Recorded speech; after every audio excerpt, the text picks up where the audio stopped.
let's say you have a loan and you want the payments to switch to a different due date, right? If we look at the amortization schedule, the payments on this loan are due on the 1st of the month.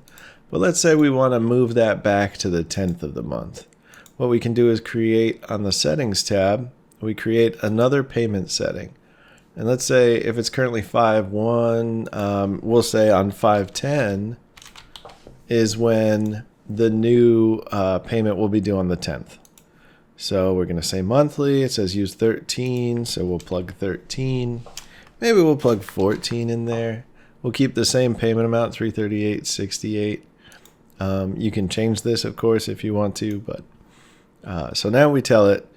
It starts off as 3/1, 4/1, 5/1, 6/1, etc. But then on 5/10, it starts over. But notice there's two payments due on 5/10 here now. And that's because if we go to the amortization schedule, you can see the payment setting says, okay, they're on the 1st of the month, monthly. And then this new one takes over on the 10th of May. So we have two payments due in May. Oftentimes that's undesirable. So what you would do is go back to the previous setting.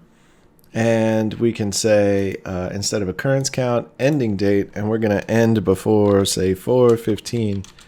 So some date that will stop the payment before this 5/1 due date. And as soon as we make that adjustment, it no longer expects a payment on 5/1, so it goes straight from 4/1 to 5/10. If we look at the interest, this one's probably a daily interest loan. So we can see the interest goes up here. Yeah, amortized with daily interest.